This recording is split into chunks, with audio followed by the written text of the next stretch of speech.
Bom dia a todos. Já estamos inseridos na transmissão direta de mais essa sessão ordinária do Tribunal Regional Eleitoral de Mato Grosso, pelo sistema de informática do Tribunal, via YouTube. Quero iniciar cumprimentando aos eminentes pares, o senhor Procurador Regional Eleitoral, na oportunidade cumprimento o doutor Caldeira, que se encontra também presente nessa sala virtual de julgamentos. Cumprimento os senhores servidores e demais ouvintes participantes desta sessão. Não temos nenhum pedido de preferência, vamos então seguir a pauta normal, de acordo com a sequência já indicada e apresentada aos eminentes pares.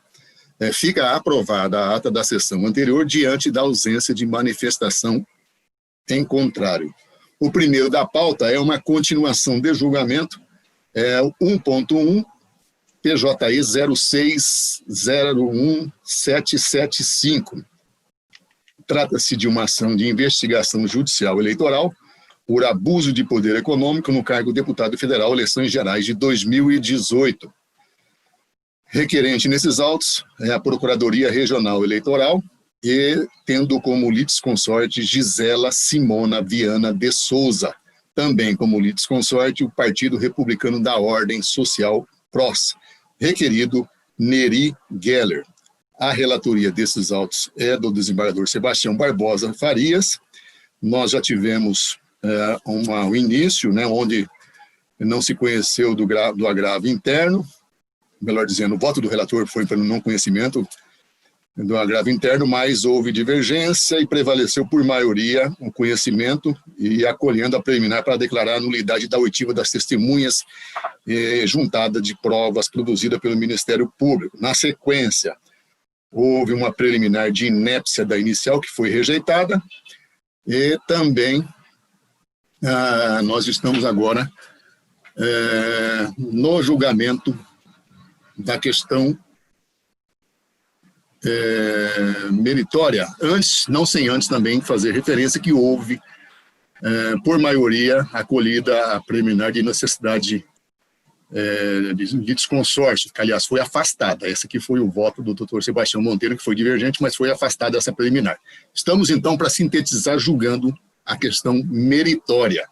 Na oportunidade anterior, o eminente relator, desembargador Sebastião Barbosa, votou pela procedência do pedido. Houve o pedido de vista do primeiro vogal, o doutor Sebastião Monteiro da Costa Júnior, que está com a palavra para proferir o seu voto mérito.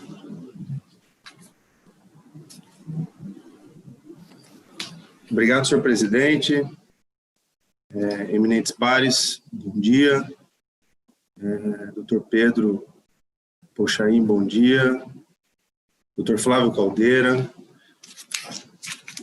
servidores desta casa, advogados que nos assistem, bom dia a todos. Eu, inicialmente, quero parabenizar mais uma vez o voto do eminente relator, desembargador Sebastião Barbosa, e prossigo. Iniciei o trabalho, o eminente relator refutou a prática do abuso de poder econômico pautada na alegada compra de apoio político pelo investigado, haja vista a ausência de provas robustas desse ilícito eleitoral. Além disso, o voto do relator rejeitou a tese de que as doações de um candidato a outros podem configurar despesas eleitorais sujeitas aos limites de gastos de campanha.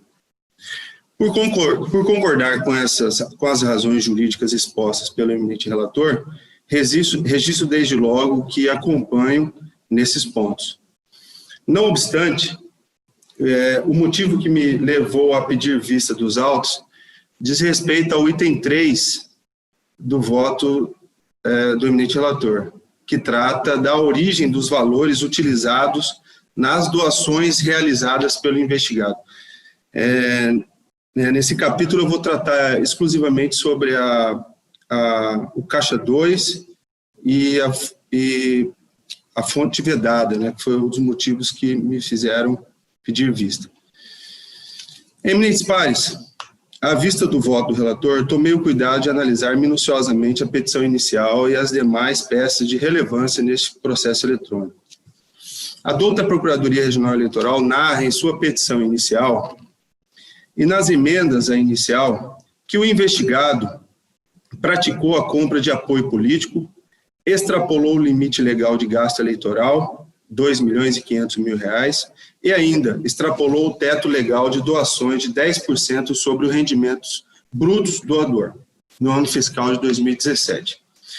De outro lado, para sustentar a condenação do investigado por captação ilícita de recursos com abuso de poder econômico, o relator trouxe em seu voto, resumidamente, os seguintes argumentos: que parte dos valores usados na campanha pelo requerido não teve sua origem comprovada, que houve o recebimento de dinheiro de origem fonte vedada, mediante transferências bancárias recebidas pela conta do seu filho Marcelo Geller e, em seguida, transferidas para a conta do requerido para ser usada na campanha eleitoral de 2018.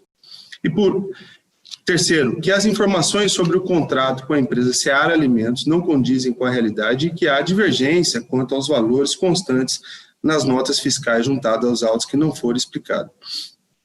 Quarto e último, que não há nenhuma justificativa nos autos para o recebimento de R$1.014.000 e R$473,11 da empresa Bung Alimentos Sociedade Anônima.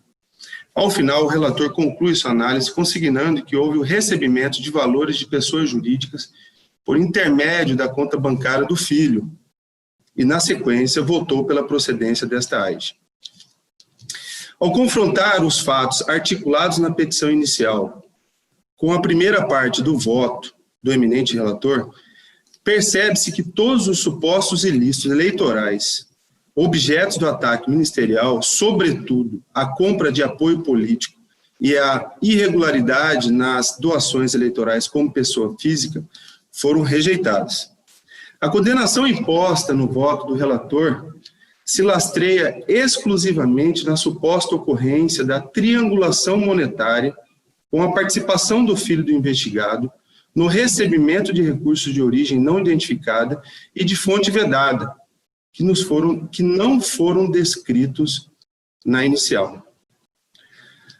Tais fatos, que vieram à tona somente após a quebra do sigilo bancário do requerido e do seu filho, precisamente no dia 20 de abril de 2020, isto é, depois de muito tempo de estabilizada a relação jurídica processual, ensejando uma notória ampliação da causa de pedir no curso da ação, o que é vedado, isto é, depois de muito tempo estabilizada a relação jurídica, trouxeram esses fatos novos, né? No caso aí a fonte vedada e o caixa 2, ensejando uma notória ampliação da causa de pedir no curso da ação, o que é vedado pelo ordenamento jurídico.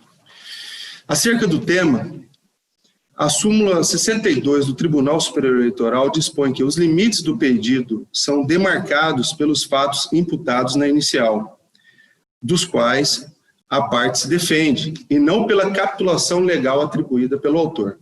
À luz das regras do direito processual civil, impõe-se que na causa de pedir seja esgotada a situação fática com a finalidade de se delimitar o objeto litigioso alvo da produção probatória. Fixado o limite objetivo da lide, fatos e fundamentos jurídicos trazidos na petição inicial, o juiz pode se valer dos poderes instrutórios para apurar os fatos narrados pelo demandante, podendo de ofício determinar a produção de provas necessárias à formação do seu convencimento e julgamento da lide. Contudo, a produção probatória pelo juiz, ex officio, deve ser limitada aos fatos e à causa de pedir definidos pela parte na petição inicial, de modo a não ensejar o alargamento da causa de pedir no decurso da ação. Aqui eu trago um precedente de uma ação judicial eleitoral ajuizada pela coligação Muda Brasil e pelo Diretório Nacional do Partido da Social Democracia Brasileira em desfavor de Dilma Rousseff, e aquela discussão da Dilma Rousseff, Michel Temer presidente e vice-presidente da República na época, que após acirradas discussões, por maioria foi julgado improcedente. Nesse julgamento histórico envolvendo a ex-presidente da República e seu vice, o Colégio Tribunal Superior Eleitoral decidiu, por maioria, pela impossibilidade da ampliação da causa de pedir da ação de investigação judicial eleitoral, devido à descoberta de superveniente de ilícitos decorrentes da tramitação do processo. E aqui eu vou poupá-los a leitura, eu trago toda a ementa desse julgado histórico e prossigo. Recentemente, o Tribunal Regional Eleitoral de Tocantins também decidiu pela impossibilidade da ampliação objetiva da demanda por força do princípio da congruência, da estabilização objetiva da demanda, do devido processo legal e do contraditório. Então, mais uma vez aqui, eu vou poupá-los a leitura, trago que isso aqui é um julgado recente, do dia 12 de março de 2020. O que ocorre? Os fatos descritos na inicial, no caso aqui, o abuso de poder econômico, a compra de apoio político, que consiste aqui na compra do apoio político pelo investigado, o desrespeito ao limite objetivo das doações, foram o núcleo central de discussão da causa de pedir trazida pelo Ministério Público. E atento a essa discrepância entre os limites, né, a bitola de discussão trazida pela inicial e o voto do eminente relator, para mim ficou evidenciado que nós aqui estamos, talvez, discutindo uma matéria extra petita. E, então, por isso, eminentes pares, e mais uma vez, eminente relator, peço vênia por divergir nesse capítulo do voto de Vossa Excelência. Estou adotando aqui o entendimento jurisprudencial eleitoral, afastando os elementos e os fatos que deixaram de figurar na petição inicial que levaram à procedência da presente AIGE. Aqui eu estou... E teve um fato bastante curioso, um fato processual que me chamou bastante atenção, que o suposto caixa 2 de campanha e a fonte e uso de recursos de fonte vedada foram aportados aos autos após a angularização do processo, ou seja, após a manifestação da defesa, a contestação. Então, para evitar que haja vício ou qualquer tipo de nulidade, eu estou, nesse momento, afastando essas questões que foram trazidas após a angularização da relação jurídica. Mas eu continuo. Aqui eu enfrento os dois temas centrais que foram abordados pelo eminente relator, no caso, o caixa 2 de campanha e a fonte vedada. Ainda que fosse rejeitada a extrapolação da causa de pedir inaugural, não há provas robustas e contundentes para a cassação do mandato eletivo do requerido.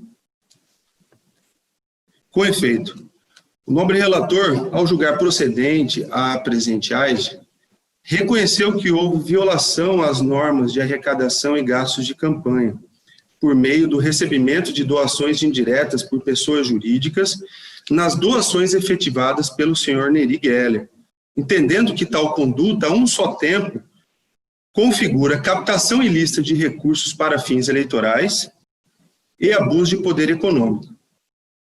O voto do relator adotou como precedente o acórdão do Tribunal Superior Eleitoral proferido no recurso especial 60507/2016 da relatoria do ministro Tarcísio Vieira de Carvalho Neto, que trata da triangulação monetária para dar áreas de legalidade à doação recebida. Com a devida vênia, no meu entender, não há correlação entre o acórdão paradigma com os fatos e provas encartados nesses autos, pois no caso em exame, não restou comprovado que os recursos supostamente de origem vedada, mediante triangulação monetária, teria abastecido a campanha do investigado, como veremos adiante. Com todo respeito e apreço, hoje divergir da conclusão da segunda parte do seu voto, por não vislumbrar elementos nos estritos limites das leis das eleições para enquadrar as doações realizadas pela pessoa física como arrecadação, tampouco gastos eleitorais, ou ainda captação ilícita de recursos para fins eleitorais. Esse voto trazido, esse voto que eu mencionei acima, esse voto paradigma aqui, que faz essa abordagem da triangulação monetária para dar áreas de legalidade da doação recebida, nesse caso em concreto, o prefeito ficou comprovado, por meio de provas robustas que foram produzidas nessa ação, que o dinheiro de fonte vedada, no caso, onde fora feita essa triangulação monetária, ela circulou na conta oficial de campanha do candidato, do prefeito. Aqui o caso é de um prefeito. E o fato é que, no nosso caso, há realmente essa triangulação, muito bem esclarecida e exposta pelo eminente relator, mas não há prova incontestável que esses valores circularam na conta oficial de campanha do senhor Neri Geller, né? Então, aqui eu mais uma vez, eu estou divergindo da conclusão da segunda parte do seu voto por não vislumbrar elementos para enquadrar as doações realizadas pela pessoa física como arrecadação, tampouco gastos eleitorais ou captação ilícita de recursos para fins eleitorais. E prossigo, enquadrar as doações efetuadas pelo requerido como pessoa física em ilícito eleitoral será o mesmo que negar efetividade à consulta do TSE, que reconheceu a licitude da doação eleitoral levada a efeito pela pessoa física do candidato a outros candidatos sem necessidade de transitar pela conta de campanha. Haja vista que tais doações não são consideradas despesas eleitorais, tampouco computadas no limite de gastos eleitorais. Assim, adotando o entendimento do TSE, as doações do senhor Neri Geller se subsumem à regra do parágrafo 1º do artigo 23 da Lei das Eleições, que autoriza a pessoa física a fazer doações em dinheiro para campanhas eleitorais, limitadas a 10% dos rendimentos brutos auferidos pelo doador no ano anterior à eleição. Nesse ponto, o próprio relator, ao afirmar que não há provas de abuso de poder econômico por compra de apoio político, entendeu que, na verdade, o que houve foram doações eleitorais do requerido como pessoa física a outros candidatos. E aqui eu quero compartilhar uma situação com vossas excelências. Como eu posso, ao mesmo tempo, reconhecer que essas doações, que não houve, aliás, a compra de apoio político, correto?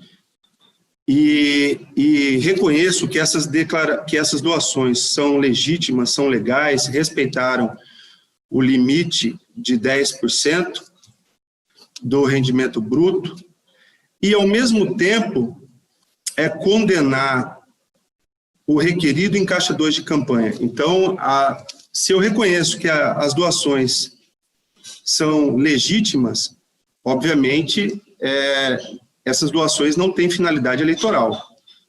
E o caixa 2 de campanha é um dinheiro que tem finalidade eleitoral, que obviamente não circulou no caixa oficial, circulou por fora. Obviamente, esse dinheiro foi utilizado para compra, no caso de apoio político, e a contrapartida seria o quê? Seria pedir votos ao requerido, né? Seria aí estaríamos aí diante de um conluio entre doador e donatário, coisa que nós não podemos admitir numa simples doação. Então, eu acho que nesse capítulo há uma contradição no sentido de que ou eu reconheço que essas doações são legítimas, e assim fora feito, e afasto o caixa 2 de campanha, ou permanece o caixa 2 de campanha e reconheço que as doações não são legítimas.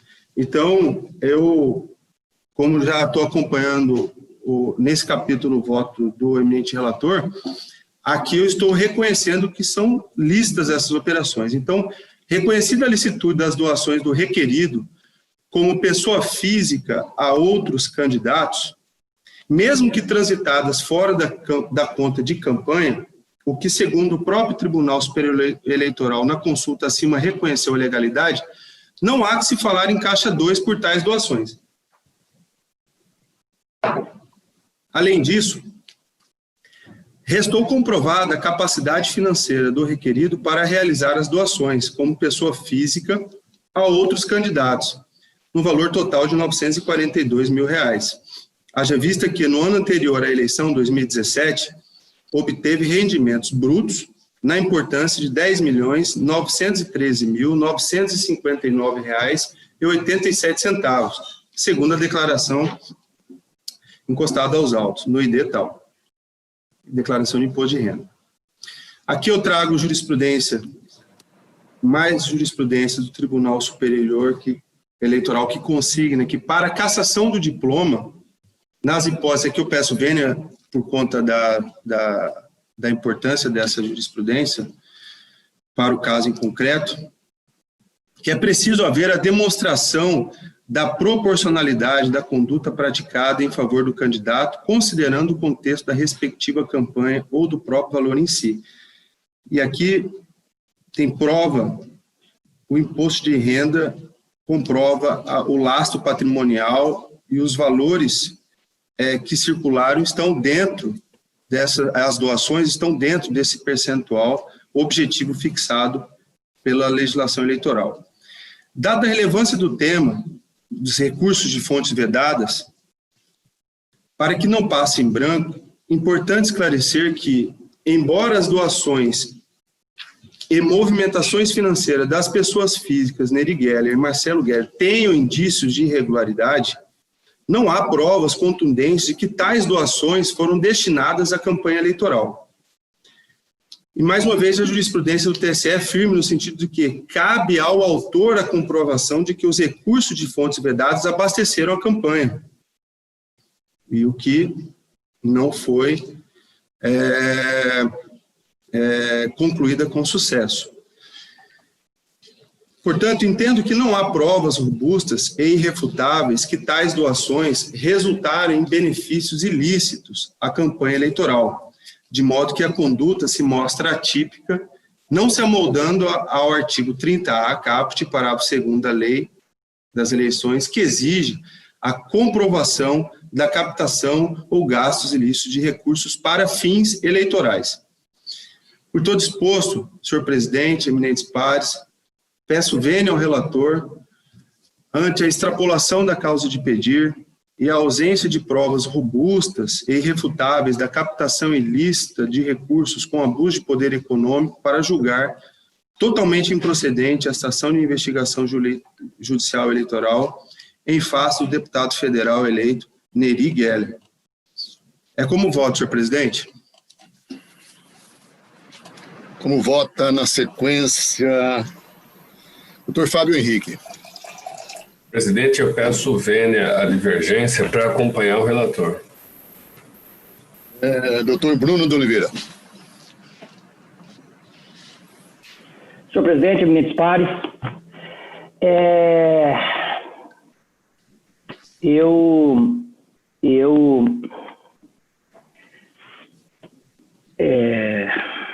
cumprimento o doutor relator pelo voto, doutor Pedro, como sempre, aguerrido, técnico.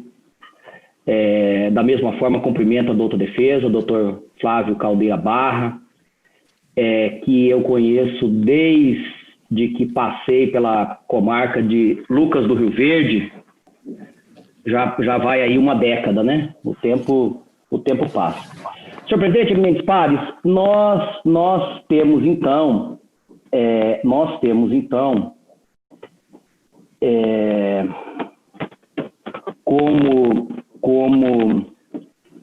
como causa de pedir nesta AGE, deixa eu achar aqui.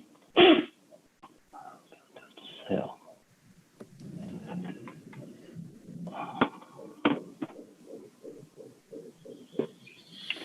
Nós temos como causa de pedir nesta AGE, em substância, a alegação de que o candidato ele teria extrapolado o limite de gastos, extrapolado o limite de gastos, porque ele teria doado como pessoa física recursos a outros candidatos e também o que extrapolaria o limite de gastos de 2,5 milhões dele como pessoa jurídica candidata. Além disso, sustenta o doutor do Ministério Público que essa circunstância dele ter doado 900 e poucos mil reais como pessoa física, além de 300 mil reais de candidato para candidato, teriam rendido ensejo ao abuso de poder econômico, porque esta conduta desvirtuaria o sistema proporcional, haja vista que ele pulverizou o recurso de campanha para outros candidatos a proporcional, deputado estadual, fazendo o que se chama de dobradinha eleitoral, impulsionando, portanto, a campanha dele.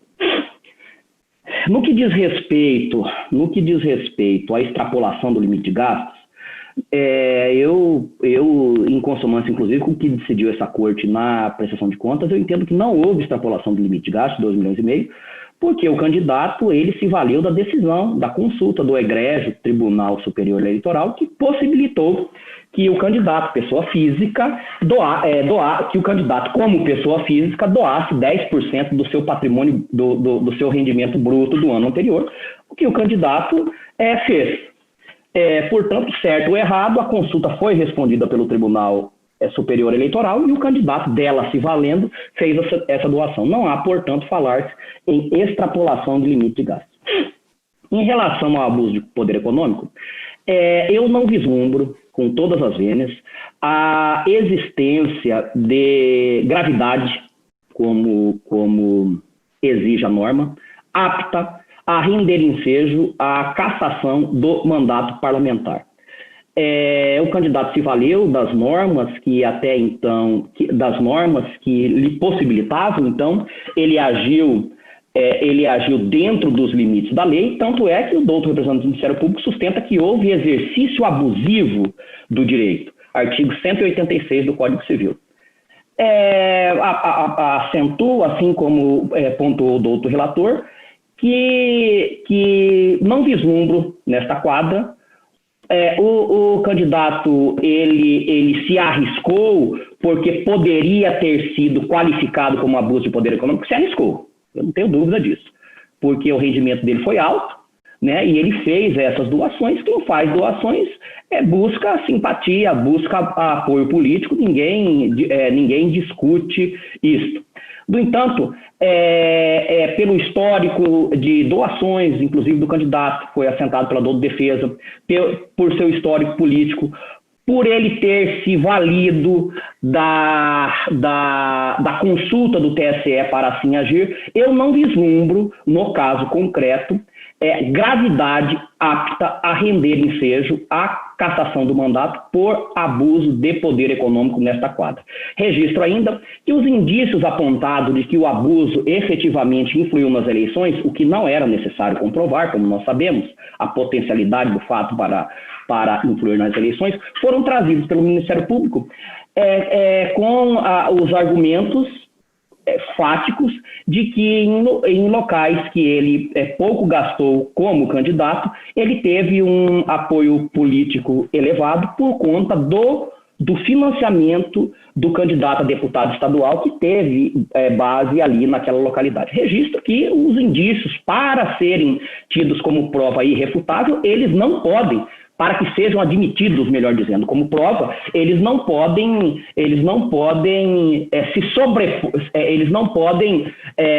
concorrer com uma contraprova. Os indícios, para que sejam admitidos como prova segura, eles não podem concorrer com uma contraprova. Então, qual que seria essa contraprova? A circunstância de que ele é um homem que está na lide política há muito tempo e que, no ano anterior à eleição, exerceu um cargo que tem relevância e renome, que tem relevância pública nacional, que é de ministro da Agricultura. Então, essa circunstância é um contraindício que pode render ensejo a mesma conclusão, ou seja, ele teve voto aonde ele não investiu recursos próprios de campanha por conta destas circunstâncias que eu apontei. Então, é um contraindício, digamos assim, portanto, o indício sustentado pelo douto representante do Ministério Público, no meu sentir, não é firme e seguro para chegar à conclusão lançada. Prossigo, senhor presidente. No que tange, então, o abuso de poder econômico, eu também afasto com essas considerações, acompanhando, neste ponto, o douto relator. Prossigo, senhor presidente. Em relação aos gastos, a arrecadação em gastos ilícitos, porque ele teria recebido recurso de fonte vedada, em primeiro ponto, eu concordo com a divergência, porque nós vemos aqui que o doutor representante do Ministério Público, quando ele pede a quebra, ele sustenta que, nesse sentido, considerando a natureza financeira das irregularidades apuradas no bojo da representação, então ele traz realmente a questão do reflexo financeiro das irregularidades. Ele pede que seja feita a quebra com o fim de que sejam identificadas em sua totalidade o real quantitativo de recursos aplicados em favor de sua candidatura e de doações de outros candidatos. E por que o doutor Pedro pede isso? E é possível que se peça isso? Porque aí nós temos uma relação direta com a causa de pedir. Aí nós temos uma relação direta com a causa de pedir e nós não vulneramos o contraditório quando fatos supervenientes que dizem respeito à causa de pedir, no aspecto probatório, elas venham aos autos. Então, se o doutor Pedro sustenta que houve gasto acima do limite e que houve abuso porque ele colocou 900 mil para 11 candidatos no caso, e com a quebra se vê que ele colocou foi 1,5 milhão, perfeito. Há uma relação de conexão com a causa de pedir inicial. No entanto, o que ocorreu, e com todas as vezes ao doutor relator, é que a procedência da demanda, ela foi por recebimento de recurso de fonte vedada. Esse fato, com todas as vênias, ele não é objeto da causa de pedir, e por isso, eminentes pares, não foi o contraditório, o contraditório não foi efetivo nesse ponto. O contraditório não foi efetivo nesse ponto, porque lá na instrução se deferiu a quebra, trouxeram-se aos autos pessoas jurídicas que tinham relação comercial, em tese, com o candidato pessoa física. O candidato utilizou esses recursos para a doação de campanha e se chegou à conclusão de que houve uma triangularização financeira, conta do candidato, conta do seu filho, para receber recursos de pessoa jurídica, portanto, de fonte vedada. Ocorre, portanto, que esse fato objetivo não constou da causa de pedir. E, não precisa, o TSE não precisaria nem citar o precedente do doutor Sebastião, porque o contraditório é norma constitucional, né? O contraditório é norma constitucional. Então, a partir do momento que se traz essa arrecadação por pessoa jurídica, depois da instrução, o candidato poderia falar, quer dizer, então vamos lá, eu estou partindo primeiro da ampliação da lide em tempo inoportuno. Eu cito aqui Rodrigo Lopes Illes, decisão de cassação de mandato. Decisão de cassação de mandato. Até numa aula da EJA ele citou esse livro, eu fui lá e comprei. Uma aula da nossa escola judiciária eleitoral. É exatamente sobre isso. E a decisão de cassação de mandato, um método de estruturação, os critérios de conformação democrática. Ele cita o exemplo. No caso de abuso de poder econômico, configurado a partir da produção de material de propaganda através de gráficas e jornais à margem da fiscalização eleitoral, por exemplo, o autor deve indicar o tipo e a quantidade de material produzido, o custo dessa publicação, as gráficas ou empresas envolvidas na produção, a pessoa ou partido que contratou essas empresas. Contudo, se no curso do feito surgirem novos fatos correlacionados com o narrado na inicial, por exemplo, descoberta de outros impressos legais, é o que eu disse. Descobriu que doou para mais candidatos. E o doutor falou que configurava abuso de poder doar para outros candidatos. Doou mais do que está na causa da inicial. Aqui ele sustenta. Descoberta de outros impressos. É possível sua apuração no mesmo processo, desde que seja preservada integralmente o direito do contraditório e da ampla defesa. Em verdade, aqui trata-se de mero desdobramento dos fatos já emoldurados na petição inicial. E ele prossegue dizendo que as hipóteses em que efetivamente não são desdobramento dos fatos já destacados na petição inicial. E cita aqui um voto do ministro Jorge Mussi, lá no agravo regimental 438/2017-6, do TSE, em que ele exatamente absolveu monocraticamente um candidato em uma representação com base no 30A da lei eleitoral, o argumento de que a condenação estava fundada em fatos e provas envolvendo supostas falsificações de notas fiscais, omissões de gastos e contratação de pessoal de campanha que não constaram na inicial. Então, portanto, eu entendo que houve uma ampliação da lide que não poderia ser feita e não poderia render ensejo à cassação do candidato. Mas prossigo, já finalizando, eminentes pares, para entrar no mérito do fato que rendeu ensejo à admissibilidade da representação por parte do relator, pedindo novamente as devidas das vendas. Vejam vocês, o candidato, concluiu-se que o candidato, usando de uma triangularização, recebeu recurso de pessoa jurídica para fazer esse financiamento dele como pessoa física a outros candidatos. E por que você chegou à conclusão de que ele recebeu recursos de pessoas jurídicas e utilizou esses recursos de pessoas jurídicas, portanto, de fonte vedada, para a distribuição, doação aos outros candidatos? Porque ele, como produtor rural, pessoa física, veja que ele pode ser produtor rural, pessoa física ou pessoa jurídica. Ele, como produtor rural, pessoa física, ou seja, exercendo regularmente as suas atividades, recebeu recursos de empresas que adquirem os seus produtos. Então, para a gente dizer que ele recebeu recurso de fonte vedada, nós teríamos que concluir, sem dúvida razoável, que os contratos juntados aos autos, e ele não precisaria juntar, e o representado juntou contratos para corroborar quando veio a quebra, disse, olha, mas e esses recursos aqui, foi para a conta do filho, depois foi para a conta dele, da empresa? Isso é relação dele com o filho dele.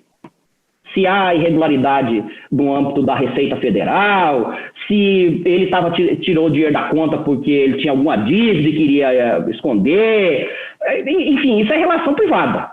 Né? Ele com o filho dele, nós sabemos que é comum nessas empresas de âmbito familiar ter essa confusão dele entre membros da família. Muito bem. Então, ele recebeu recurso por sua atividade de produtor rural como pessoa física. A partir do momento que esses recursos ingressam na conta da pessoa física, eles não são mais de pessoa jurídica. Eles são de pessoa física, porque foram recursos que ele recebeu como produtor rural, pessoa física. Se a gente entender de modo diverso, qualquer candidato que tiver uma microempresa individual, os recursos recebidos pela microempresa que ele se autofinanciar vão ser de fonte vedada. Muito bem. Nós podemos chegar a essa conclusão de que foi de fonte vedada o recurso recebido? Podemos. Em que circunstância? Quando houver comprovação, sem dúvida razoável, de que a compra e venda foi simulada. Quando houver comprovação, sem dúvida razoável, de que a compra e venda, que a Bung não comprou dele, que a Seara não comprou dele, portanto, os contratos juntados aos autos por ele, que não precisaria juntar, são simulados, as notas fiscais emitidas, nota fiscal eletrônica, são simuladas, o que, com a devida vênia, eu discordo do relator, do doutor primeiro vogal, que abriu a divergência, inclusive quando ele disse que há indício de irregularidade nesse contrato. Eu não vi aqui nos autos, até porque não foi feito contraditório efetivo, indício de irregularidade no contrato.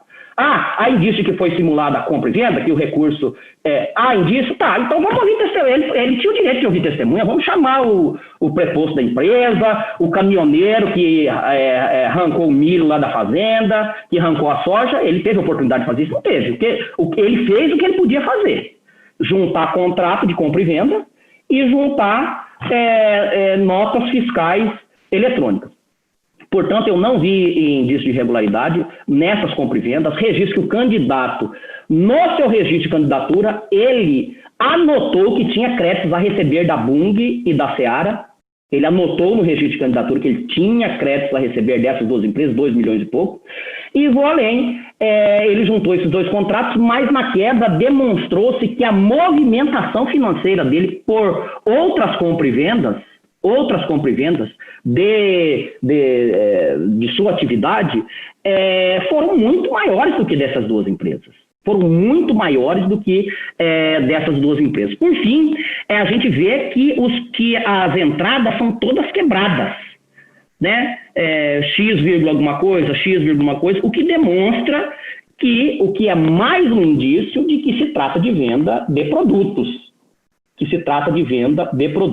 Senhor presidente, com essas considerações, agradecendo a paciência de Vossas Excelências, eu acompanho a divergência, o que faço para julgar improcedente a representação. É como voto. Vota doutor Jacques Coutinho. Senhor presidente, primeiro eu quero dar um bom dia a todos, cumprimentar o nobre relator pelo brilhante voto, a doutor Sebastião Monteiro também pela divergência, pelo brilhante voto, exposição, doutor Bruno, como sempre, trazendo para nós o seu vasto conhecimento, eminentes pares, todos que estão nos assistindo. A ação de investigação judicial eleitoral, ajuizada em 7 de dezembro de 2018, pelo Ministério Público Eleitoral, em face do candidato eleito a deputado federal, Neri Geller, imputando a prática de abuso de poder econômico decorrente da prática da doação a candidatos a deputado estadual no valor de R$385 mil, provenientes de sua conta de campanha, e outros R$942 mil, oriundos de sua pessoa física, ou seja, de recursos próprios. Adotando a premissa exposta pela súmula 62 TSE, no sentido que os limites do pedido são demarcados pelos fatos imputados na inicial, dos quais a parte se defende, e não pela capitulação legal atribuída pelo autor. Observemos a acusação irrogada em desfavor do investigado na exordial. A linha argumentativa exposta pelo órgão ministerial se externa no sentido de que as doações a outros candidatos, além de compor o limite de gasto de campanha, também configuram-se despesas de campanha eleitoral, conforme disposto no artigo 7º, inciso 2º e artigo 37, inciso 16 da Resolução TSE 23.553/2007.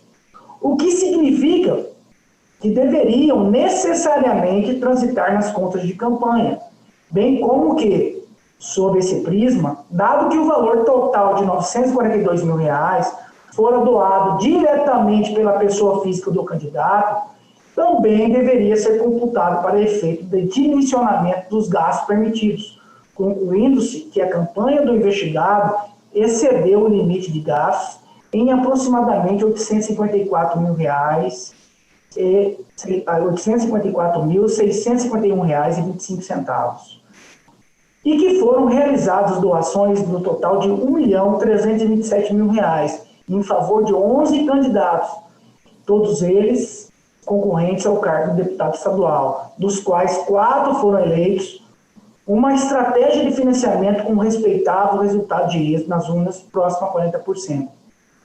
Concluindo que, não à toa, as candidaturas beneficiárias eram todas para o cargo de deputado estadual, tornando intuitivo o desejo de formar a conhecida dobrada de estadual e federal, com generosas doações que, ainda que não dolosamente, trouxeram indubitável vantagem à campanha do deputado federal do próprio investigado.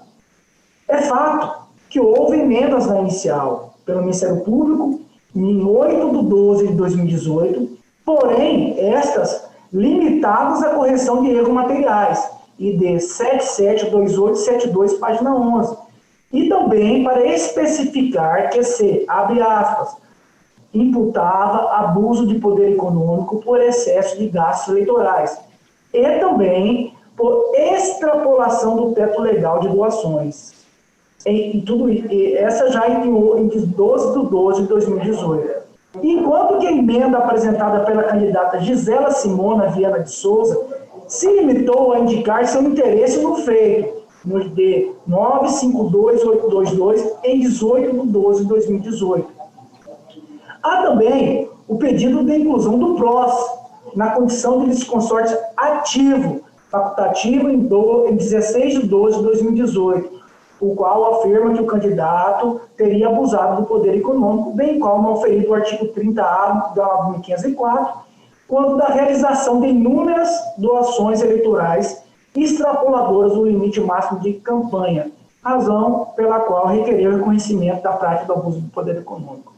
Ora, se os limites são demarcados pela ratio petente substancial, ou seja, segundo os fatos imputados à parte requerida na petição inicial, a alegação de captação ilícita de recursos, fonte vedada, decorrente do recebimento de numerário provido de pessoa jurídica, constitui nítida ampliação objetiva da demanda. O investigado apresentou sua contestação no dia 10 de junho de 2019, ou seja, quase um ano depois, oportunidade em que rebateu as acusações de excesso de gastos e extrapolação do teto legal de doações articulados na inicial e emendas. É patente que a suposta arrecadação ilícita, fonte vedada, supostamente provinda de pessoa jurídica, não foi contextualizada na peça inaugural, razão pela qual não foi abordada na peça contestatória. Apenas após a estabilização da demanda, mais precisamente por ocasião do pedido de quebra de sigilo de Marcelo Piscine Geller, filho do investigado, o Ministério Público Federal acrescentou um novo fundamento de que, abre aspas, sem qualquer tipo de pré-convencimento, o dever investigativo que recai sobre esse parquê eleitoral impôs destacar as graves suspeitas que precisam ser afastadas, no sentido de que os valores repassados por Marcelo Piscine Geller ao representado possam prover de qualquer tipo de fonte vedada. Ou seja, isso aí, essa ampliação se deu após 10 de junho de 2019. Observe-se que mesmo após a época do pedido de afastamento do sigilo bancário protocolar dia 30 de agosto de 2019, o douto representante do Ministério Público Eleitoral e, inclusive, os litisconsortes ativos facultativos não indicaram as circunstâncias de tempo e local, a pessoa jurídica que teria praticado a conduta ilícita de financiamento eleitoral ilícito e a forma como teria praticado e nem se identificou a quantia supostamente fornecida.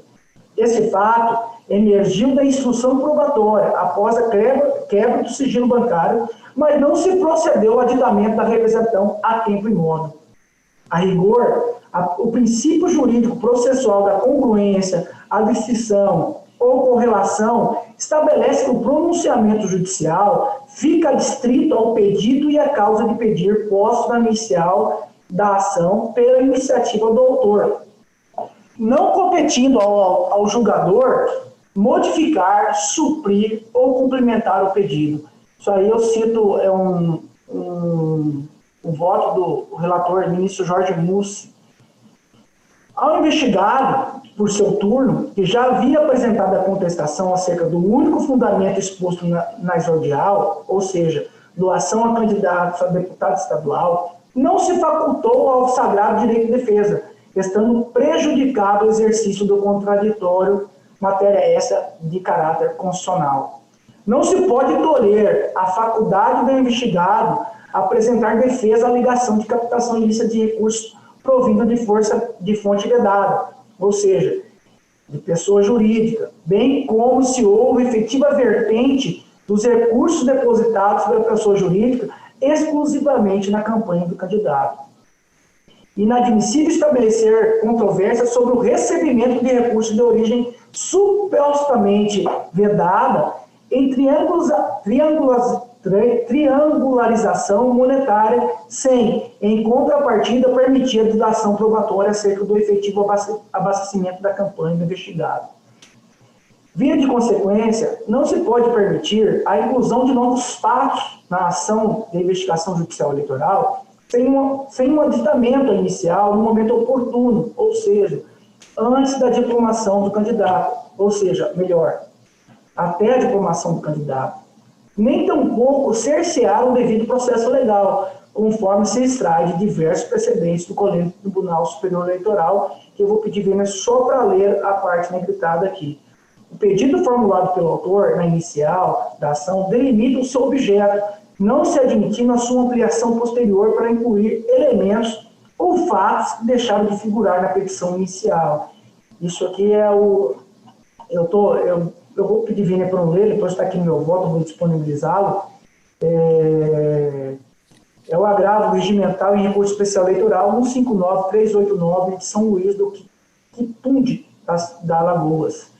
Com essas considerações, eu peço Vênia ao eminente relator para divergir apenas e tão somente quanto à declaração de captação ilícita dos recursos de fontes vedadas, decorrente do recebimento de numerário provindo de pessoa jurídica, pois que entendo constituir nítida ampliação objetiva da demanda, razão pela qual voto no sentido de não conhecer da matéria no particular. Ultrapassada a inadmissibilidade da ampliação objetiva da demanda em relação à captação ilícita de recursos para fins eleitorais, acompanha o eminente relator no afastamento do reconhecimento da prática de abuso de poder econômico sem maiores digressões. Por conseguinte, voto no sentido de julgar improcedente o pedido, rejeitando as imputações de abuso de poder econômico por excesso de gastos eleitorais e por extrapolação do teto legal de doações. É como voto. Vota doutor Gilberto Bussic. Senhor presidente, diante da enorme divergência entre os votos de sim ou não, quanto à cassação ou não, eu gostaria de pedir vista, se Vossa Excelência me autorizar, para mim ver os limites impostos na inicial da lide, que eu particularmente confesso que eu não li a inicial quanto aos limites pleiteados pelo Ministério Público. Se Vossa Excelência me permitir, eu vou pedir vista. Analisar o primeiro voto divergente. Isso aqui é uma possibilidade prevista regimentalmente, então fica suspensa a conclusão do julgamento em razão do pedido de vista do quinto vogal, inclusive porque já vou anunciando aqui também que vou aguardar o pedido de vista de Vossa Excelência. Então esse é o resultado momentâneo para essa questão, para esse processo. Doutor Flávio, acho que encerrado a participação de Vossa Excelência, eu agradeço mais uma vez a sua estada conosco e o pedido de vista. Doutor Gilberto, tem condições de trazê-lo já na próxima quinta-feira? Próxima terça-feira. Terça-feira, então, daremos continuidade a julgamento já em razão desse pedido de vista do quinto vogal, doutor Gilberto Bussic. Esse é o resultado para esse. Muito obrigado. Obrigado, presidente. Bom dia. Vamos dar sequência à pauta. É o 1.2 da relatoria do doutor Jackson Coutinho. Trata-se de um recurso eleitoral em prestação de contas, um pedido de regularização da situação cadastral de candidato cargo vereador, eleições de 2016, 41ª Zona Eleitoral de Araputanga, Esse 1.2 é o PJE 06000029. Recorrente, Joel Marques de Queiroz. Recorrido, juízo da 41ª Zona Eleitoral de Araputanga. Relatoria do Dr. Jackson com a palavra. Senhor presidente, conheço do recurso porque preenchidos os pressupostos de sua admissibilidade.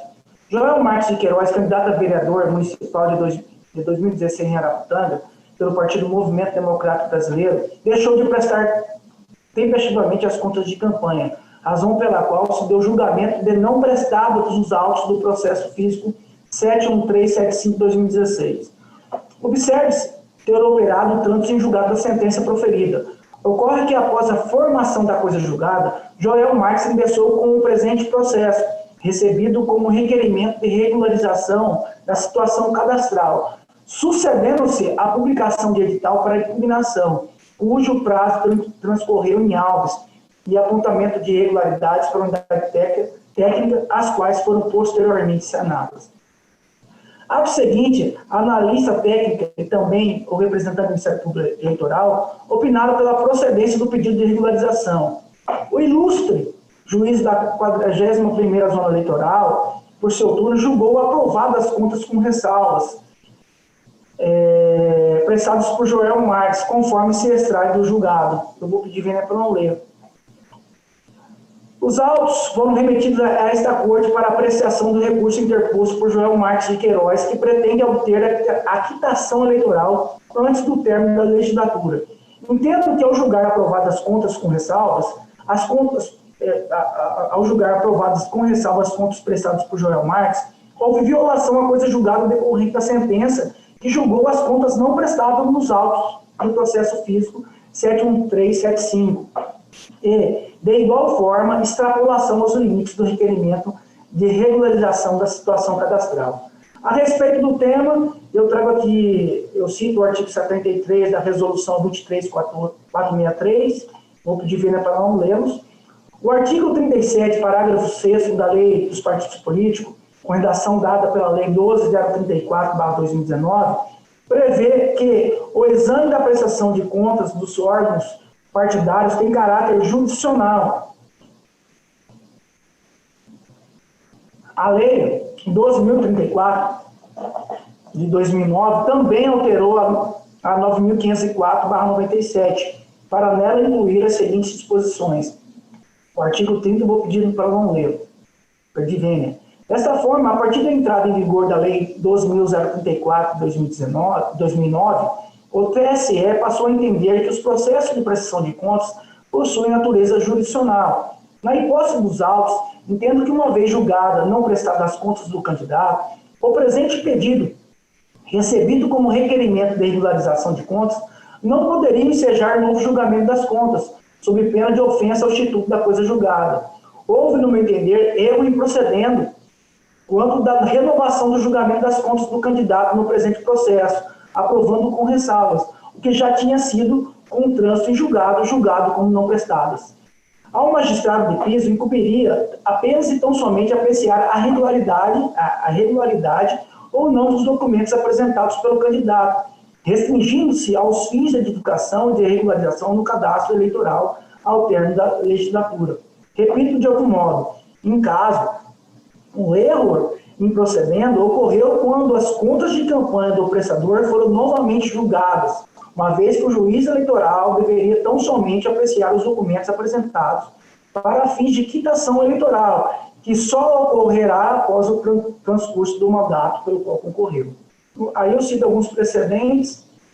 Devo registrar que não há qualquer ofensa ao estudo da coisa julgada ou requerimento de regularização das contas julgadas não prestadas, ainda que para fazer cessar eventual consequência do julgamento de contas não prestadas, desde que a consequência não pode ser perpétua. A rigor, o que ofende ao Instituto é um novo julgamento das contas como aprovadas com ressalvas. Sendo assim, conforme a inteligência do artigo 73 e precedentes jurisprudenciais, julgadas contas de campanhas como não prestadas e operada a coisa julgadas, essas não poderão ser objeto de novo julgamento, sendo consideradas apenas para fins de divulgação e de regularização do cadastro eleitoral, sendo possível a obtenção da quitação eleitoral somente ao término da legislatura para a qual concorreu, ou seja, 1º de janeiro de 2021. Anulo, portanto, de ofício a referida sentença. Contudo, entendo desnecessário devolver os autos da primeira instância para o novo julgamento, em razão das disposições do Código de Processo Civil, que permite o conhecimento da matéria impugnada se o processo estiver em condições de imediato julgamento, mesmo na hipótese de a sentença não ser congruente com os limites do pedido. No artigo 1013, eu cito que a apelação poderá devolver ao tribunal o conhecimento da matéria. Cito também alguma jurisprudência nesse sentido. Adentrando ao mérito da regularização cadastral, entendo procedente ao pedido à medida que inexistente qualquer impugnação após a publicação do respectivo edital. Acrescento que as irregularidades apontadas pela unidade técnica vieram a ser posteriormente saneadas, recursos próprios, doação de serviços estimados em dinheiro por advogado e contador. Além disso, a analista técnica e também o representante do Ministério Público Eleitoral opinaram pela procedência do pedido de regularização, registrando que os recursos utilizados na campanha foram arrecadados de fontes lícitas e não vedadas, emitindo os respectivos recibos eleitorais, não se constatando a utilização de qualquer recurso de origem não identificada. Em relação à pretensão recursal de obtenção de quitação eleitoral antes do término da legislatura, inviável o seu acolhimento. O texto expresso do artigo 73 da Resolução 23463/2015 expressamente consigna que o acolhimento do pedido de regularização da situação cadastral somente permite a obtenção de quitação eleitoral após o término da legislatura para a qual se candidatou. Aí eu cito aqui uma jurisprudência.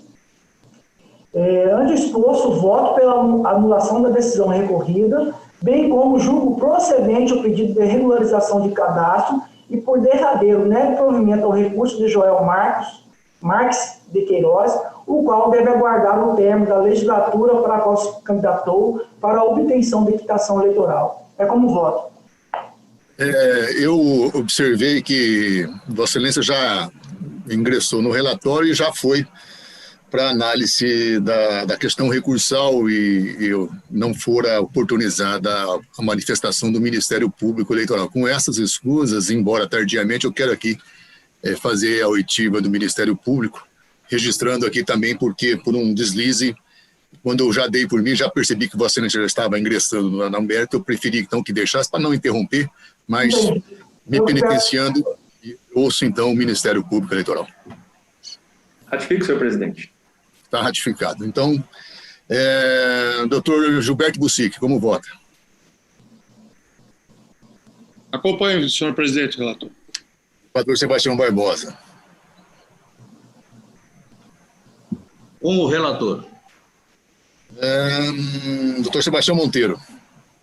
Acompanho, senhor presidente. Doutor Fábio Henrique. Relator, senhor presidente. E doutor Bruno de Oliveira. De acordo, senhor presidente. Se eu entendi bem, Vossa Excelência está negando o provimento, doutor Jacques, da parte final? Eu estou negando o provimento, eu estou julgando, porque, como devolve a matéria, o que eu fiz? Eu, em vez de anular o processo e mandar, eu anulei a sentença e julguei procedente o pedido de regularização e neguei provimento ao recurso porque ele queria obter a quitação eleitoral. Vossa Excelência considerou a teoria da causa madura, né, que há a possibilidade, mesmo ingresso em grau recursal, de análise da questão de mérito, não é isso? Baseou-se nessa possibilidade, né? Então, na essência, o resultado embora tenha essa providência, mas Vossa Excelência nega provimento à pretensão recursal. Okay? Então, o tribunal, à unanimidade, negou o provimento ao recurso nos termos do voto do doutor relator e em consonância com o parecer ministerial. Esse é o resultado para essa demanda. 1.3 também é da relatoria de Vossa Excelência, doutor Jacques. 1.3 é o PJE 0601297. Trata-se de uma prestação de contas de candidato ao cargo deputado estadual eleição de 2018. Requerente Carlos Rafael Demian Gomes de Carvalho. Vossa Excelência, relator, com a palavra. Não vou esquecer do relatório dessa vez, presidente.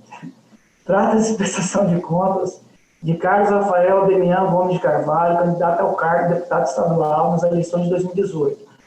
A CCIA apontou algumas irregularidades, devidamente intimado, ele esclareceu. A CCIA, após os procedimentos em parecer concluído, opinou pela aprovação com ressalvas, apenas considerando as impropriedades relatadas no item 1 e 2.b, bem como a devolução à agremiação partidária no valor de R$ 71,07. A douta Procuradoria, em seu relatório, ele também, de acordo com a CCIA, determinou a devolução de R$ 71,07 e opinou pela aprovação com ressalvas. É o relatório. Ouço o senhor procurador regional. Ratificado, senhor presidente. Ratificado, retorno a palavra. Presidente, eu disponibilizei o voto anteriormente, eu estou em consonância com o parecer ministerial e também com o relatório da CCIA. Na verdade, eu vou ter que externar aqui que houve uma divergênciazinha com relação à devolução. Na primeira falha apontada no item ponto 1 do parecer conclusivo, de respeito à não comprovação de dispêndio financeiro relativo ao impulsionamento com propaganda do Facebook. Tá? Restou configurada a contratação também e o pagamento de R$ 4.000 relativos a serviços de impulsionamento do Facebook. Entretanto, as notas fiscais apresentadas somaram o valor de R$ 3.928, e aí deu a diferença. Logo, eu entendi como se trata de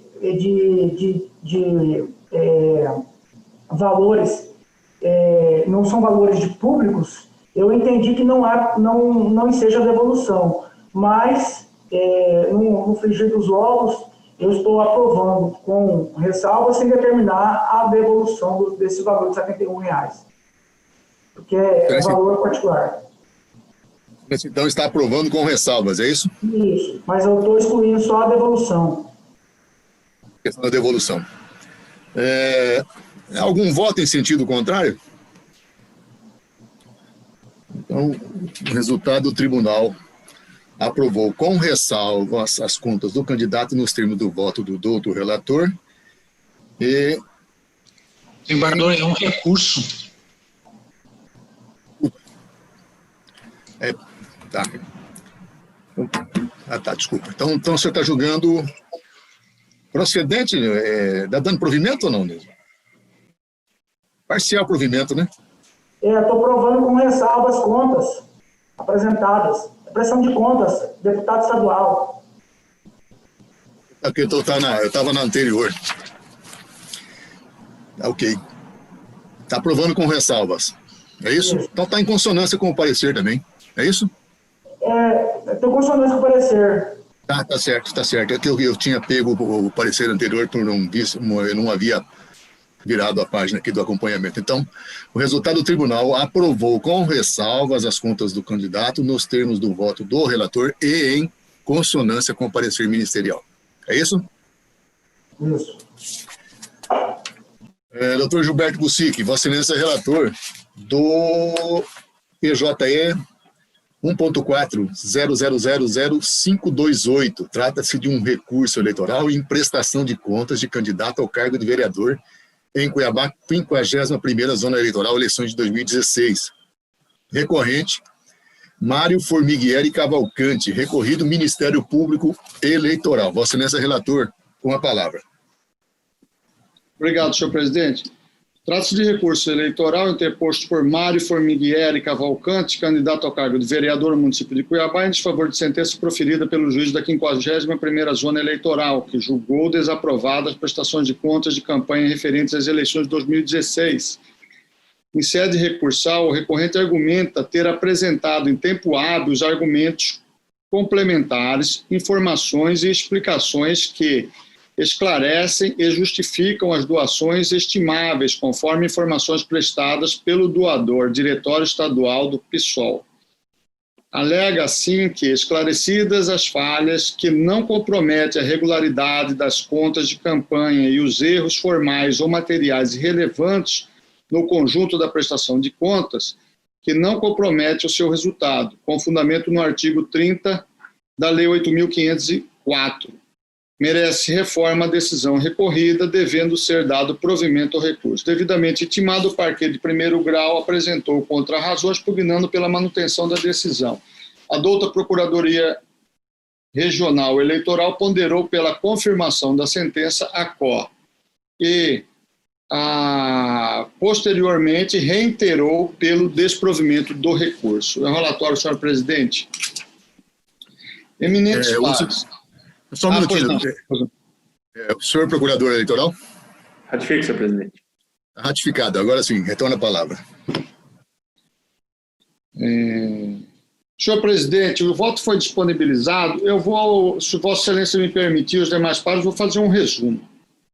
As contas foram desaprovadas por 2 motivos. A sentença de primeiro grau julgou desaprovadas as contas do candidato em razão de 2 irregularidades: ausência de comprovação de doações estimáveis no valor de R$ 421, R$ 145 e R$ 191, R$ 464 e 100, realizados pelo PSOL em favor da candidatura do recorrente.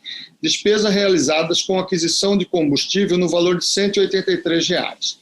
No item A, verifica-se que as doações constantes do quadro abaixo foram devidamente lançadas na prestação de contas do candidato, assim como na prestação de contas do partido doador. Então, o item A está totalmente regularizado, senhor presidente.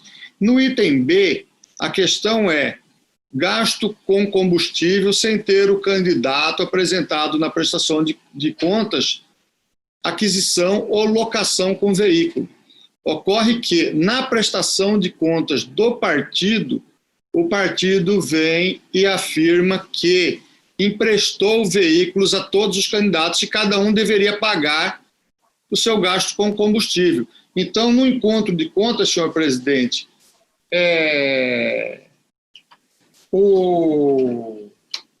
chega-se à conclusão de que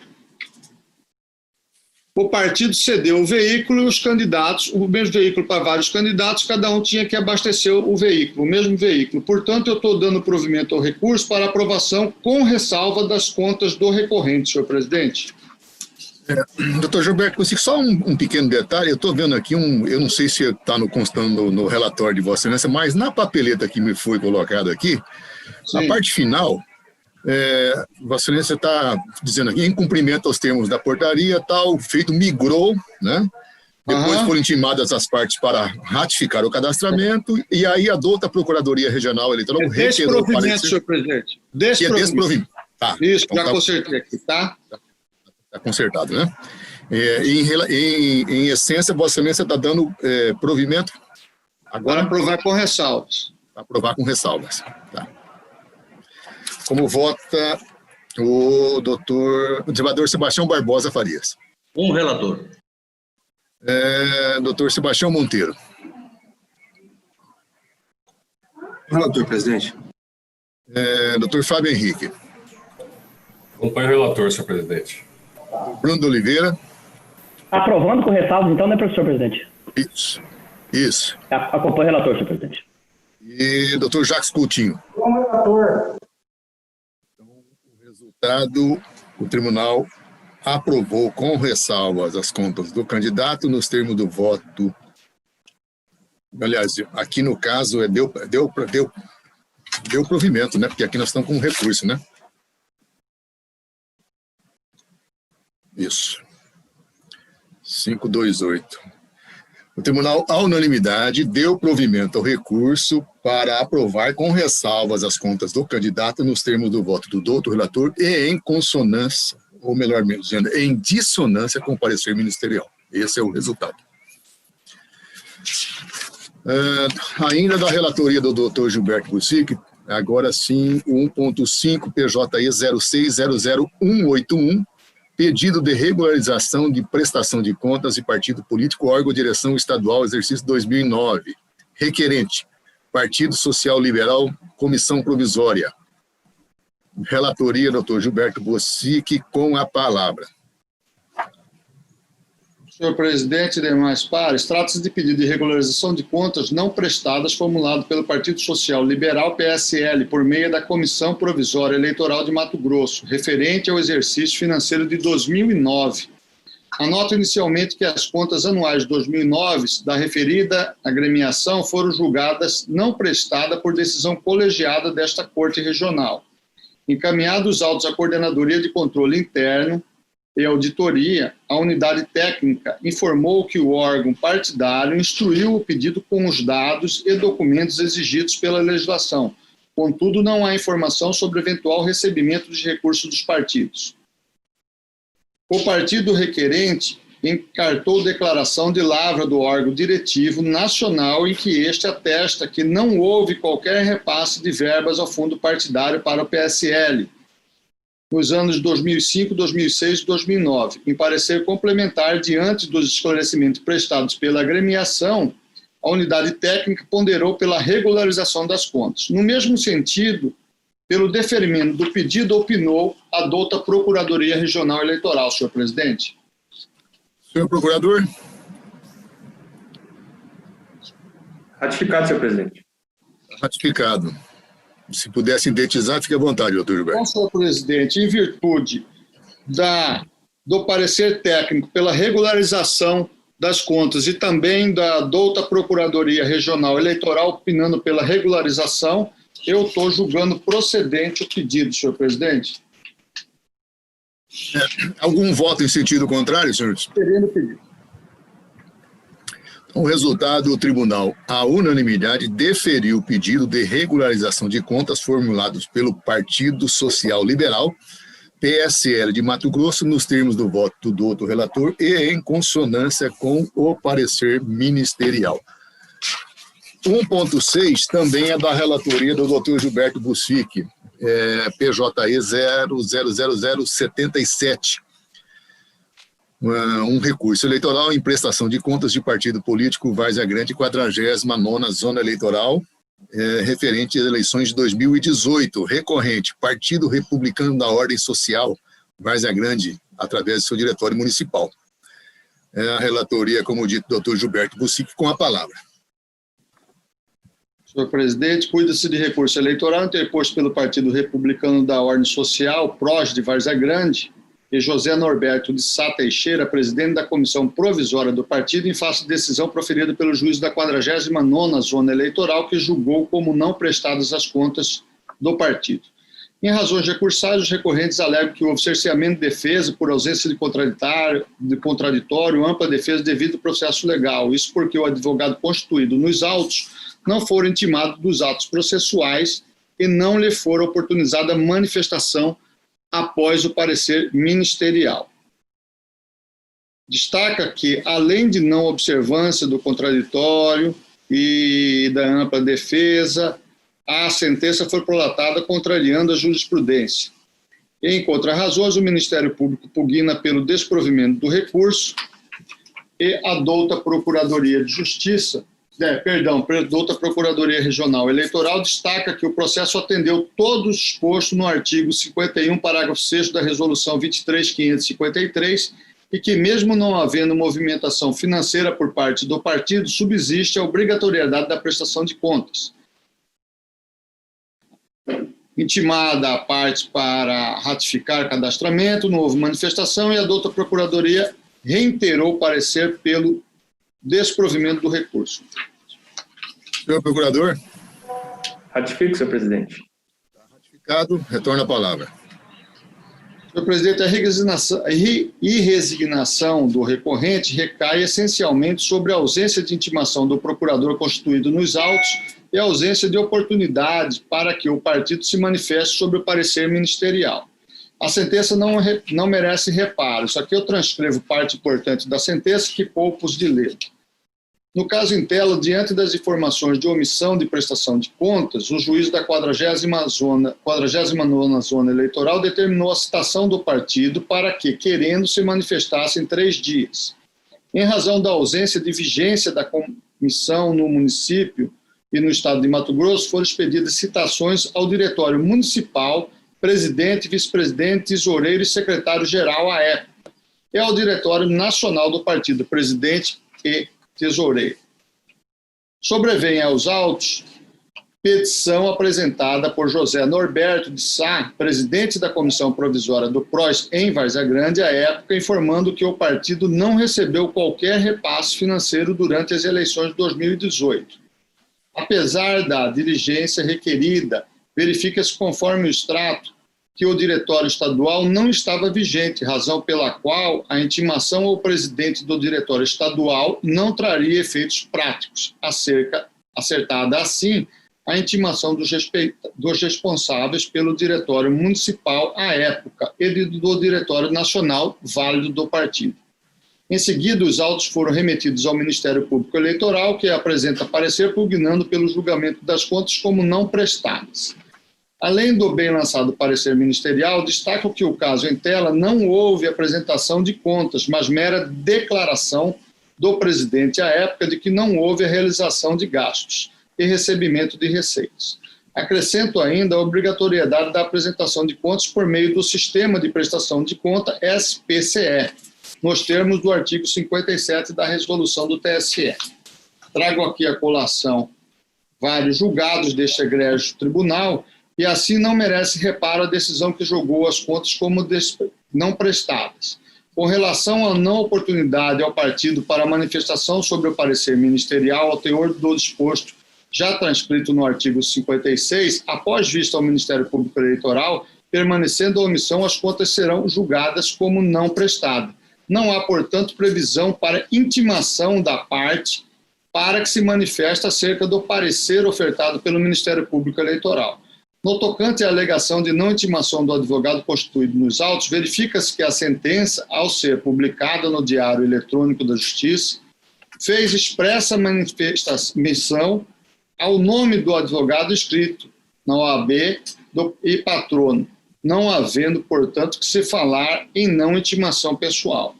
Por fim, como bem destacou a douta Procuradoria, o processo atendeu o disposto no artigo 51, parágrafo 6º da resolução, e mesmo havendo não movimentação financeira por parte do partido, subsiste a obrigatoriedade da prestação de contas por meio do sistema próprio. Diante do exposto, nego provimento ao recurso, senhor presidente. Vota desembargador Sebastião Barbosa. Como relator. Doutor Sebastião Monteiro. Relator. Doutor Fábio Henrique. Relator, senhor presidente. Doutor Bruno de Oliveira. O relator, senhor presidente. Doutor Jacques Coutinho. Com o relator, presidente. O resultado do tribunal, a unanimidade, negou o provimento ao recurso nos termos do voto do doutor relator em consonância com o parecer ministerial. Desembargador Sebastião Barbosa, Vossa Excelência é relator de um embargo de declaração, que é o 1.7 da pauta, PJE 06011715, embargo de declaração, como dito, com efeitos modificativos, prestação de contas, candidato, cargo deputado federal, eleição de 2018. Embargante nesses autos, Ministério Público Eleitoral, a embargada é Sandra Regina Piovesan. Vossa Excelência, com a palavra.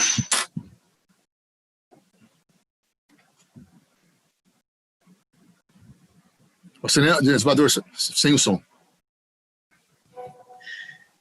Trata-se de embargos de declaração com efeitos infringentes opostos pelo Ministério Público Eleitoral, PRE, contra o Acórdão 27629, que aprovou, com ressalvas, a prestação de contas de Sandra Regina Piovesan, relativa à disputa do cargo de deputado federal nas eleições de 2018.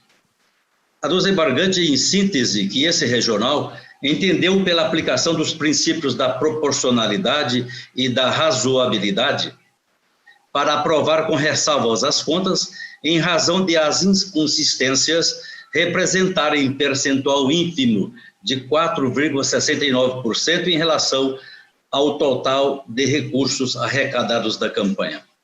Alega, contudo, que a decisão combatida restou omissa, uma vez que desconsiderou a inércia da embargada em atender às diligências apontadas pela CCIA em seu parecer técnico, fato que, por si só, demonstra a má-fé da candidata e impede, por consequência, a aplicação dos princípios da proporcionalidade e da razoabilidade na análise contábil eleitoral. Ao final, requer o conhecimento e provimento do recurso para o fim de sanar a omissão alegada, atribuindo-se, por consequência, efeitos modificativos para reformar o acórdão combatido e desaprovar as contas apresentadas. Intimada, a candidata deixou transcorrer em branco o prazo para contra-razões. É o relatório, senhor presidente.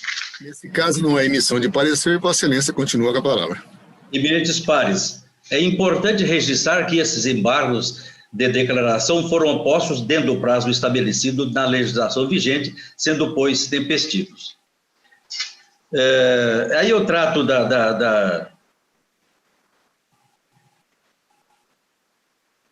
deixa eu ver aqui, das hipóteses de embargo de declaração que estão previstos e estão dentro do artigo 1022 e incisos.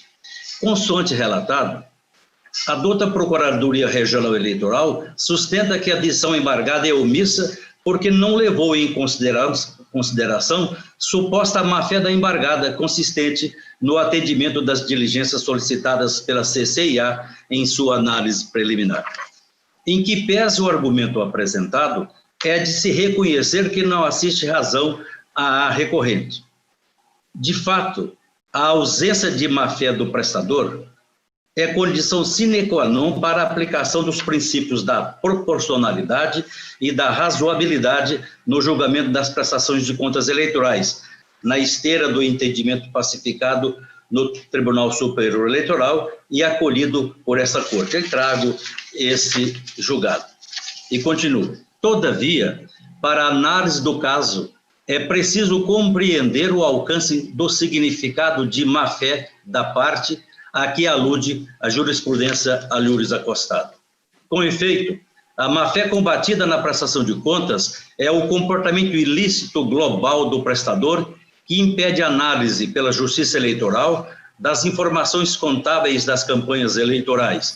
A verificação deve ser feita levando-se em conta toda a documentação acostada, bem como eventuais atitudes relevantes dos candidatos no sentido de ocultar ou descaracterizar as receitas e ou os gastos eleitorais. Assim, algumas omissões do candidato podem até ser consideradas ilícitas por ausência de boa-fé, devendo ser sopesadas, caso a caso, para o fim de verificação da regularidade das contas apresentadas. Neste ponto, o acordo combatido foi cristalino na análise expressa do comportamento omisso da embargada. Se não, vejamos. Aí eu trago essa parte do acordo e vou ler apenas duas partes aqui. As ocorrências referentes ao atraso na entrega dos relatórios financeiros de campanha referente às doações e a omissão da entrega de prestação da conta parcial compreendem falhas meramente formais por se tratarem de simples atraso da entrega de documentação, o que não obsta a fiscalização por parte dessa justiça especializada, sobretudo porque foi apresentada posteriormente. A omissão da contabilidade de despesa, identificadas pela unidade técnica mediante consulta à base de dados da Justiça Eleitoral, é considerada falha grave, porquanto deixa de demonstrar a origem e o destino exato dado aos valores arrecadados e utilizados pelo candidato nos seus gastos eleitorais, impondo-se a conclusão de que sua campanha se desenvolveu irregularmente e o recolhimento ao erário do correspondente valor deve ser feito. Irregularidade que representa percentual ínfimo se comparado ao total arrecadado. E continuo. O fato de a embargada ter se mantido inerte quanto aos esclarecimentos solicitados pelo ilustre órgão técnico dessa casa revela-se um comportamento puramente processual que, conquanto diametralmente oposto à cooperação que rege as normas processuais, não impediu que fosse levada a cabo a análise das contas. A embargada preferiu correr o risco de ter suas contas avaliadas com base unicamente nos documentos existentes nos autos, sem utilizar de seu direito de argumentar ou esclarecer eventual apontamento técnico. Não se trata, portanto, de má-fé substancial do ponto de vista meritório e que deveria ser objeto de expressa manifestação no julgamento das contas, motivo pelo qual não há falar em omissão no arresto objulgado.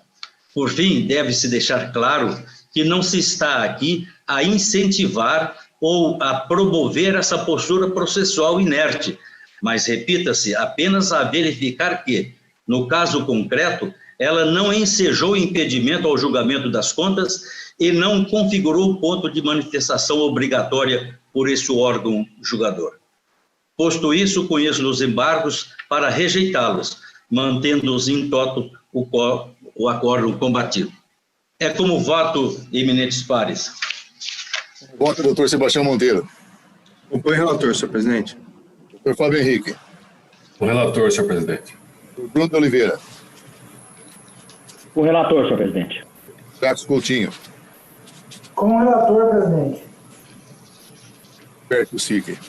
Com o relator, senhor presidente. O tribunal, a unanimidade, negou o provimento aos embargos, declaração dos termos do voto do relator. Fábio Henrique, Vossa Excelência, relator do 1.8, PJE 000106, é um recurso eleitoral em prestação de contas um partido político, órgão da direção municipal, Cuiabá, 55ª Zona Eleitoral, eleições de 2018. Recorrente, Diretório Municipal do Partido da Social Democracia Brasileira em Cuiabá. Recorrido Ministério Público. Presidente, eu vou adiar esse, vou fazer só o outro. Fica feito, então, o registro do adiamento destes autos 1.8. 1.9, então, é o subsequente. É o PJE 000150, também trata-se de recurso eleitoral em prestação de contas de partido político, eleição de 2018, 15ª Zona Eleitoral, Alto da Boa Vista, de Mato Grosso. Recorrente, Partido Socialista Brasileiro, PSB, de Alto da Boa Vista. Recorrido Ministério Público. Relatoria, doutor Fábio, com a palavra. Pois não, presidente. Trata-se de recurso interposto pela Comissão Provisória do PSB de Alto da Boa Vista contra a sentença da 15ª Zona Eleitoral, que desaprovou a prestação de contas do recorrente relativa às eleições gerais de 2018. Contas eleitorais, nos termos da Resolução TCE número tal e Lei número 9.504. O partido recorrente alega que se trata de um diretório diminuto num município pequeno e que a agremiação não participou do pleito geral de 2018. Sustenta que não recebeu recursos do fundo partidário, tampouco do fundo especial, que a ausência de abertura de conta bancária específica apontada na sentença não maculou a lisura das eleições. Pede o partido recorrente o provimento do apelo para que sejam aprovadas suas contas de campanha. A doutora PRE opinou pelo parcial provimento do recurso apenas para diminuir a sanção de suspensão de repasses do fundo partidário. É o relatório, presidente. Senhor procurador. Ratifico, senhor presidente. Ratificado, retorna a palavra. Presidente, e demais pares, eu dou provimento ao recurso. O recorrente apresentou tempestivamente a sua prestação de contas relativa às eleições gerais de 2018, onde se constatou que não houve qualquer movimentação de recursos, seja de arrecadação ou de gasto de campanha. O órgão municipal não recebeu recursos do fundo partidário, como também não recebeu recursos do fundo especial em 2018. Não há nos autos nenhum registro de movimentação financeira por parte do partido em Alto da Boa Vista. Nessa questão da não abertura de conta corrente, específica para a eleição geral de 2018, por parte da agremiação municipal, tenho manifestado que a desaprovação das contas se mostra desarrazoada. Tratando-se de eleições gerais, é evidente que o partido político na esfera municipal não lançou candidatos. Além disso, não há qualquer indícios de que a agremiação tenha movimentado recursos na eleição ou mesmo tenha feito qualquer doação estimável em dinheiro a algum candidato. Não há como se presumir que a prestação de contas zerada não seja verdadeira. Haveria que existir uma prova ou ao menos um indício em sentido contrário, que não consta deste processo. Ademais, o próprio artigo 10 da Resolução TSE 23553 contém norma que prevê a dispensa de abertura de conta corrente específica de campanha para aqueles candidatos que tenham desistido da eleição e não tenham tido movimentação financeira. Por analogia, não parece razoável aprovar as contas de agremiação municipal pela não abertura de conta corrente de campanha. Como se vê aqui, é um caso desses que a gente já apreciou diversas vezes aqui nesse colegiado, presidente. E, desse modo, na linha do que nós já vimos julgando aqui, eu dou provimento a recurso para julgar aprovadas as contas de campanha do partido recorrente. É com o voto, presidente. Dá com os eminentes pares se algum voto em sentido contrário? Então, o resultado, o tribunal, a unanimidade, deu provimento ao recurso nos termos do voto do relator, em parcial consonância com o parecer ministerial. Entre as matérias judiciais, esse é o último. Eu tenho apenas uma minuta de resolução, matéria aqui administrativa, que, na verdade, cuida do disciplinamento da propaganda eleitoral, do horário eleitoral gratuito e do exercício do poder de polícia em relação à eleição suplementar para o cargo do Senado. Na verdade, nós já havíamos aprovado anteriormente a resolução 2406, dispondo sobre esse mesmo assunto. Em razão do adiamento das eleições que estavam marcadas para 26 de abril, a necessidade agora de novo disciplinamento sobre esse tema. Na verdade, nós estamos replicando praticamente todos aqueles termos da anterior resolução, apenas fazendo alguns ajustes, né, com relação às datas, evidentemente, tomando por referência a nova data das eleições estabelecidas para 15 de novembro. Também está sendo aqui designado o Dr. Lídio Modesto da Silva para ser o coordenador na execução desses trabalhos administrativos, né, relacionado à propaganda política no rádio e na televisão.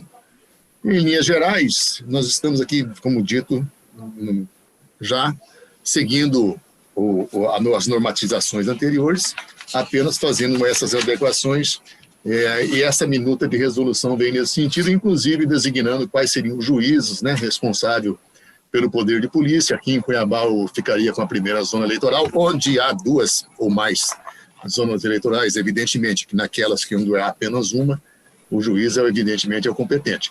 Em Várzea Grande ficou competente para essa finalidade o juiz da 40ª Zona Eleitoral e em Rondonópolis o juiz da 46ª Zona Eleitoral.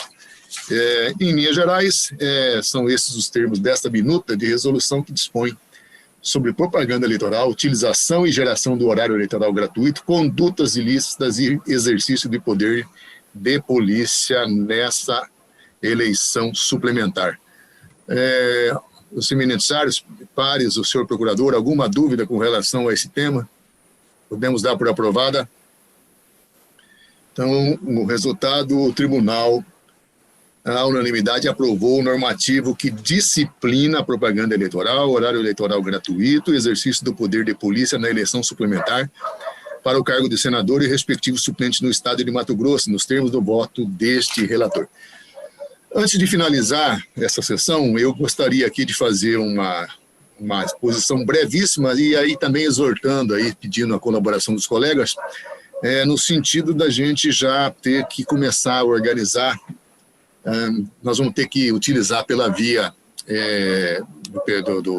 da informática, né, dos meios de comunicação, para poder fazer aqueles encontros que nós tínhamos com ideia de fossem realizados em polos, nós precisamos fazê-los pela via virtual, né? Porque nem todas as cidades estão em condições de receber e de organizar esse tipo de encontro com a presença física dos juízes e dos servidores e do Ministério Público Eleitoral. Então, a partir desse mês de setembro, quando já iniciaremos praticamente o processo eleitoral, não só das eleições municipais, mas também da eleição suplementar para o cargo de senador, nós teremos, então, os inícios das fases das convenções, dos registros, da propaganda, enfim, todas aquelas temáticas relacionadas a um pleito eleitoral. E eu queria aqui, então, exortar e pedir a colaboração dos colegas para que pudéssemos já preparando alguma coisa, e aí cada membro poderia disciplinar, tratar de uma determinada matéria, um outro cuidando da parte de registro, alguém cuidando da parte de propaganda. Nós teríamos aí, tenho certeza, a colaboração do Dr. Lídio também nesse aspecto, o próprio Darienzo para falar sobre o tema da informática, né, sobre a TI, o Mauro sobre a questão da logística, vários outros temas, enfim, o Breno também, e os membros nossos, colegas aí, componentes do nosso tribunal, poderiam também tratar de alguns temas que são muito importantes, essa aproximação, essa interface com os nossos juízes eleitorais, dando um apoio, dando explicações, dissipando dúvidas, ou seja, aquelas questões que são muito pertinentes, são muito comuns nessa fase do processo eleitoral que está se avizinhando. Então, eu já quero adiantar esse tema e pedir aí a colaboração dos colegas, se possível, até a semana que vem já tenhamos uma definição sobre os temas que cada um poderá tratar, e aí também estabelecendo uma data para que nós possamos fazer aí remotamente, já contando com a costumeira atenção do Darienzo para podermos elaborar uma formatação que seria mais conveniente com a quantidade atendendo a quantidade de juízes e, se possível, também de servidores, e aí estabelecendo qual seria essa plataforma mais conveniente. Nós temos várias, hoje temos participado de vários eventos nessa modalidade, e aí nós vamos estar em contato também com a TI para verificar qual o melhor sistema, qual a melhor data, o horário, e quais seriam os temas tratados e a divisão de responsabilidade para cada um dos colegas. Então, faço esse adiantamento já para que possamos, se possível, já na semana que vem, já tenham aí um esboço desse encontro virtual, que pode ser o primeiro, e depois, havendo necessidade, nós poderíamos também formalizar outros, isso não afastando também a possibilidade de, eventualmente, deslocarmos aí eventuais pontos, eventuais comarcas e zonas eleitorais que estejam em condições de receber fisicamente esse movimento, para que possamos dar nosso necessário apoio aos juízes, ao Ministério Público e aos servidores da Justiça Eleitoral. Ok? Senhor presidente. Polos, né, presidente? Pelo menos nos polos principais, né? Sim, já estava estabelecendo quais seriam os temas principais. São as sequências do processo, né? É dividir para cada um. E a escola aí, né, doutor Bruno? Eu sei que Vossa Excelência também, a nossa escola, temos lá vários e vários temas já tratados, né? Também dá fazer aquela ampliação daquela divulgação para podermos levar o conhecimento dos interessados. Senhor presidente. Sim, senhor presidente. Só aproveitando o gancho, senhor presidente, aproveitando o gancho, informar os eminentes pares, a sociedade geral que nos assiste, que no dia 10 de setembro, às 19 horas, vamos ter amanhã um curso de ações cassatórias, quarta e sexta desta semana, quarta e sexta da semana que vem, que é mais ligado ao público interno, né? Já tivemos o curso de propaganda eleitoral mais ligado ao nosso público interno, mas no dia 10, que é uma quinta-feira, às 19 horas, nós vamos ter um curso de propaganda eleitoral voltado mais ao público externo. Não é bem um curso, vai ser uma live que ela vai ser promovida. Os debatedores são o doutor Antônio Veloso Peleja Júnior e o doutor Lídio Modesto. Eles vão fazer um bate-papo, responder as perguntas. O Tribunal Regional Eleitoral vai promover juntamente com a ESG. Eu acho que vai ser muito proveitoso quanto a este aspecto. O Mauro até nos relatou que chegam ao tribunal muitas dúvidas em relação à propaganda. Então, eu quero participar sobre esta live e já de antemão convidar a todos, dia 10 de setembro, às 19 horas, e de antemão já agradecer a esses grandes dois debatedores, doutrinadores, ex-membros do Pleno, conhecidos de todos nós, que aceitaram o convite.